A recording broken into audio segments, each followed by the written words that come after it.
ఓం నమో శ్రీ లక్ష్మీ వెంకటేశ్వరాయ శ్రీ మహాగణాధిపతయే నమ. జ్ఞానానందమయం దేవం నిర్మలస్ఫటికాకృతిం ఆధారం సర్వవిద్యానాం హయగ్రీవముపాస్మహే. ప్రేక్షకులకి నమస్కారాలు తెలియజేస్తూ ఈ పరాభవ నామ సంవత్సరంలో మీ అందరికీ కూడా అభయ ఆయు ఆరోగ్య ఐశ్వర్యాదులు ఉండాలని చెప్పి కోరుకుంటూ మనం నూతన సంవత్సరంలో ప్రవేశించాము. వారఫలాలు మరి దీంట్లో ఈరోజు వేళ మనం చూసినట్లయితే మేషంలోనే చంద్రుడు, మేష వృషభ మిథున రాశిలో చంద్రుడు, వృషభ రాశిలో గురుడు, సింహరాశిలో కేతువు, మీనరాశిలో శని, అదేవిధంగా కుంభరాశిలో రాహువు. ఈ విధమైనటువంటి గ్రహాల యొక్క ప్రభావం ఎక్కువగా ఉంది. అదేవిధంగా మరి మీనరాశిలోనే రవి యొక్క ప్రభావం కూడా ఉంటుంది. అంచేత ఈ వారం మనం ఏ రాశుల వారికి గ్రహాల యొక్క పరిస్థితులను అనుసరించి ఎలా ఉందో ముందుగా తెలుసుకుందాం. కర్కాటక రాశి. ఈ కర్కాటక రాశి వారికి ఈ వారం చూసినట్లయితే వార ప్రారంభం వారం మధ్యలో చాలా ప్రోత్సాహకరంగా ఉంటుంది. వారాంతం కాస్త అకాల భోజనము శ్రమ ఉండవచ్చు. ఏదైనప్పటికీ కూడా ఆదివారం నుండి గురువారం వరకు అన్నింటా విజయం సాధించగలుగుతారు.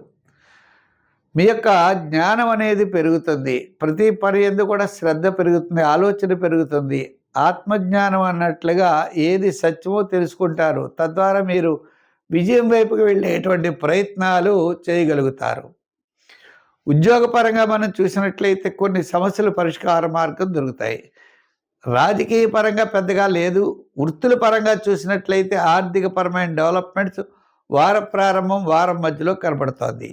వ్యాపారాత్మకమైన డెవలప్మెంట్స్ కూడా వార ప్రారంభం నుండి గురువారం వరకు ఎలక్ట్రానిక్స్, జనరల్ కిరాణా, మెడికల్, ఫ్యాన్సీ ఇటువంటి వారందరికీ కూడా కాస్త అనుకూలంగానే ఉన్నది. అయితే ఈ రాశి వారికి విషయం పబ్లిక్ సంబంధమైన వ్యవహారాల్లో మీ ప్రజెంటేషన్ కరెక్ట్గా లేకపోవడం వల్ల, అంటే ఒక పని యందు సరైన క్లారిటీ లేకపోవడం వల్ల మీకు పూర్తి అవ్వట్లేదు అనే విషయాన్ని మీరు గ్రహించుకుని ఆ పని యందు క్లారిటీ కోసం గట్టిగా ప్రయత్నం చేయాలి. ఉదాహరణకు ఒక పని అవ్వట్లేదు, ఒక ఉద్యోగం రావట్లేదు, ఒక వివాహం జరగట్లేదు అని ఏదైనా అనుకున్నట్లయితే దాని మీద ముఖ్యంగా మీకు క్లారిటీ అనేది లేదు. ఆ క్లారిటీ కావాలంటే గట్టిగా ప్రయత్నం చేయాలి. మంచి ఆలోచనలతో ముందుకు వెళ్ళాలి. మీ యొక్క ఆలోచనలు ముందుకు ఉన్నట్లయితే తద్వారా మీరు విజయం సాధించేటువంటి పరిస్థితులు ఉంటాయి. అంచేత ఏది మంచి ఏది చెడ్డ అనే ఆలోచన అనేది తప్పనిసరిగా మీకు ఉండాలి.